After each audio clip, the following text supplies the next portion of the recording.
Hello Scorpio, thank you for joining me for your weekly forecast for the Sun or the Ascendant for week commencing the 6th of August.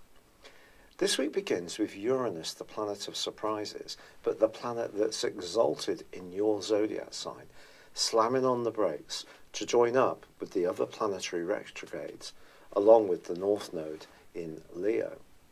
But it's going to continue to forge a fine angle to Saturn.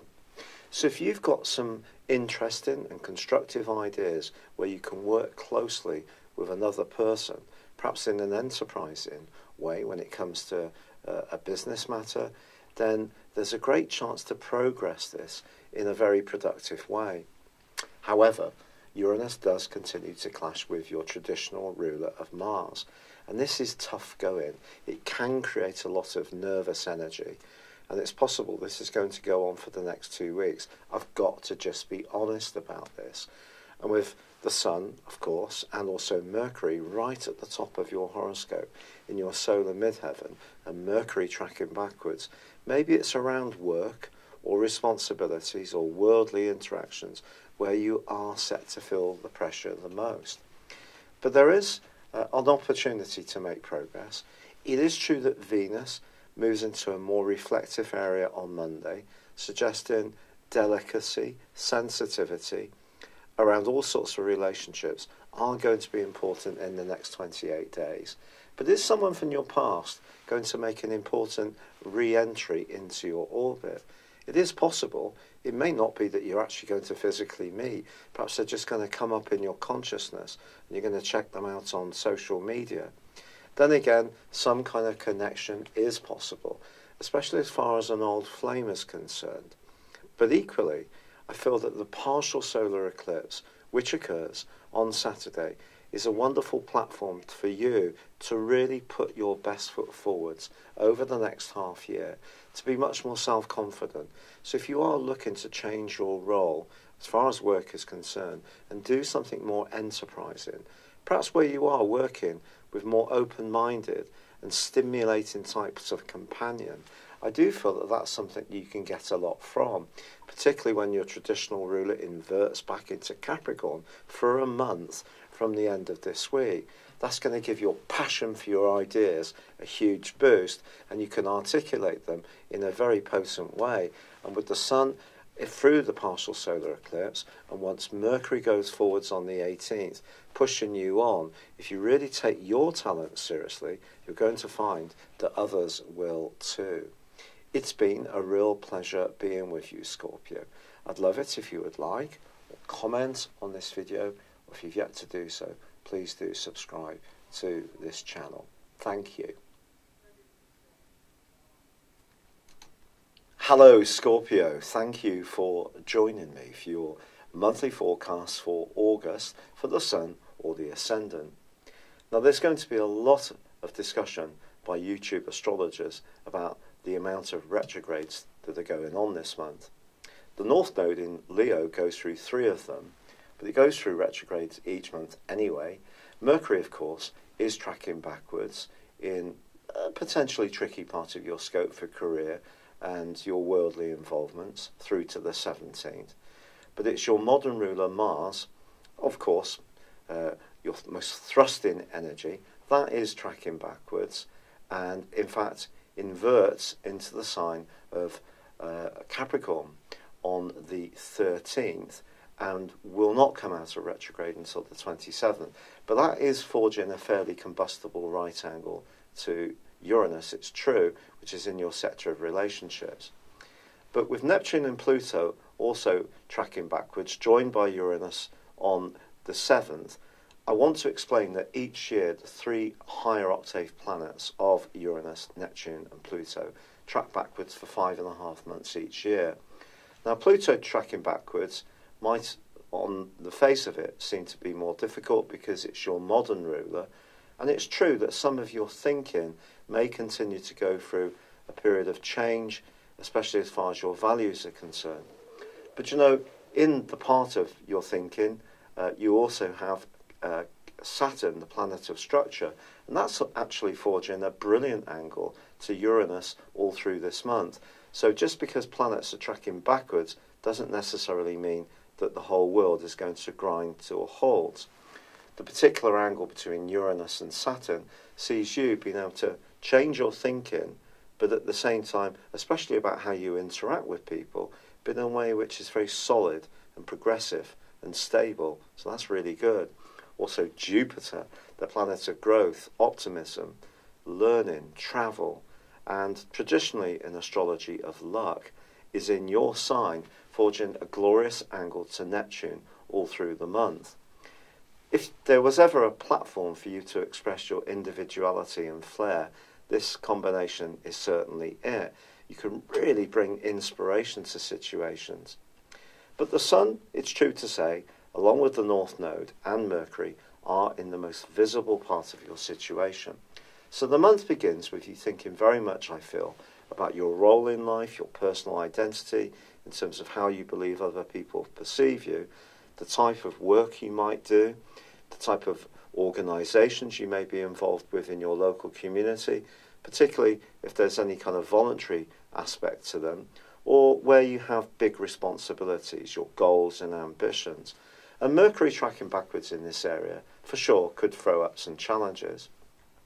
We all know that when Mercury does go into retrograde, the potential for cancelled interviews and presentations, appointments, tech to go wrong, transportation issues, all these things are entirely possible.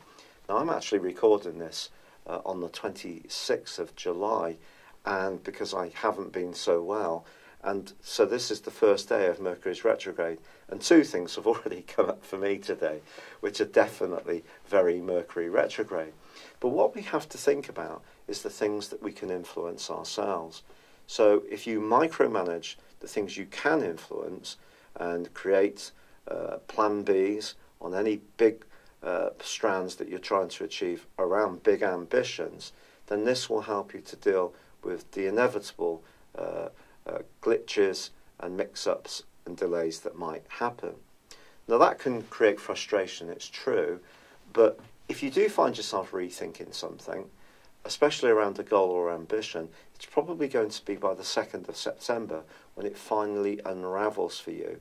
But you're given an enormous bolt of wonderful energy, Scorpio, on the 11th in the guise of a partial solar eclipse in Leo. This is going to give you big support over the next 6 months. And just because it's a partial solar eclipse is no less going to support you. See this as an opportunity to think big, to be self-confident, to raise your profile, and to reach out to the people that matter. I just feel that almost immediately you're not necessarily going to see instant results, perhaps because of Mercury, but I think it's much more to do with the politics of Mars's clash with Uranus. Because although you have this big projection in the very top part of your horoscope known as the solar midheaven, at the bottom end of your scope, your IC, you have Mars active. So this is about how you feel, how you react to situations at a more emotional level. And if there is a relationship which is pinning you in, stopping you feel that you can be a free spirit, I do feel it could press your buttons this month, to be perfectly frank. And you may even want to liberate yourself from it completely, especially if the pressure's been building up since the middle of May, which, in fact, it could have even been from the first week of May, or the second week of May, I beg your pardon, when Mars and Uranus started to really aggravate each other. Of course, since then, on the 16th of May, they both moved into, respectively, Taurus, your opposite sign, which is very much about relating, and also Aquarius, home, family, and your more emotional responses. Now, ironically, on the 7th of this month, there's two big changes. Venus, the planet of love, moves from a very bubbly and glorious part of your horoscope, a very friendly one, into a much more reflective location as it moves into the sign of Libra. This could see you in a romantic context, perhaps pursuing some different strategies this month, particularly if there is an existing relationship that just isn't working very well. This could see you more open to the possibilities of meeting someone else, at least communicating confidentially with someone. It could be an old flame can come into your orbit. That's entirely possible. But equally, on the same day, Uranus slams on the brakes in your sector of partnership. So if there is a real limitation, you're not able to be the person you want to be, someone seems to take away the oxygen that we all need to be a free spirit so that we can collaborate. And of course, all relationships have a degree of codependency, but if you're kind of being thwarted to the point where, even if it's just the structure within your family, perhaps kids taking you for advantage, you not being able to go out and work in the world that you really want, that could see you much more militant, and there may need to be some quite strident conversations to get the people closest to you to take your ideas, your plans, your hopes and aspirations much more seriously. Now, as I said before, Mars is then going to invert on the 13th into the sign of Capricorn, which is where you already have Saturn and Pluto. Now, Mars in this area is going to be here for a month. This is going to give you a lot more oomph, whereas you may have been a bit more emotional and reactive since the middle of May. Now it's much more outspoken, but you're much more sure of what you want to say. You can add a little bit of logic to the mix, and that's very potent. On the 23rd of this month, we also have the Sun bursting into Virgo, replacing the Venus transit, which obviously left on the 7th. This is about friendship, it's about fraternity, it's about your longer term hopes and aspirations. And it is true on the 26th that you may reach some kind of signpost situation where you have to make a decision on which direction in order that you need to follow. However, it doesn't necessarily need to be binary, because the brilliant links that I've already told you about between Uranus and Saturn, and also Jupiter and Neptune, well, they're actually going to link in well, Uranus and Saturn, with this particular full moon. And I actually think that being open-minded, but also being aware of the more structural and responsible sides of life, is not necessarily going to see you doing anything too quickly when it comes to a relationship or a friendship, your long-term hopes. But I do feel that you will need to find a balance between you, the individual, and also what's expected of you in terms of any group affiliations or associations. As this month comes to a close, your traditional ruler goes forwards on the 27th. I do think that's going to be really significant, just like Mercury going forwards on the 18th. It's just we shouldn't let the concept of retrogrades dominate our thinking too much, but I don't think we can deny that Uranus square Mars is quite a tasty and combustible, potentially, right angle, which could see you needing to press home your needs if they're not being heard, particularly if you are wanting to make your way in a much more ambitious, upbeat and progressive way as far as your worldly hopes and ambitions are concerned. But when it comes to relationships, remember Venus moves on the 7th into an area which could bring about that more secretive side of your nature, and you may just want to check out your options if you're in a kind of relationship which is not terribly committed, bit open, not quite sure what to do. You may want to keep your options open, reach out to one or two people, not necessarily in a dashing way, and just see what happens. Or if you're completely footloose and fancy free, there could be that thought of someone from your past, or an attraction towards someone who is nurturing, psychologically and emotionally aware, able to understand where you're coming from very quickly. That will be very attractive to you. It's been a real pleasure being with you, Scorpio. I'm very sorry this video is coming to you so late. I really haven't been very well. I was diagnosed with rheumatoid arthritis, and the medication for this and all the natural stuff I'm taking is yet really to start working. So today in particular has been particularly painful, but I'm battling away, and I hope to get September's forecast to you out much earlier next time. But I'd love it if you would like, comment, or subscribe to my channel if you've yet to do so. But for now, good luck and goodbye. Hello, thank you so much for watching my video. I'd love you to join me at my Horoscope Ace app. You can find this at www.horoscope-ace.com. You can use it through Android, iOS, Apple, or Facebook. Check out your ascendant or your moon sign, or download your free birth chart.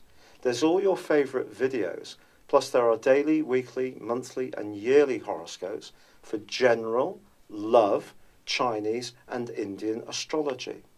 If your passion is tarot, there's my brilliant 3-card money or love tarot readings too. And it's all there at www.horoscope-ace.com. Thank you.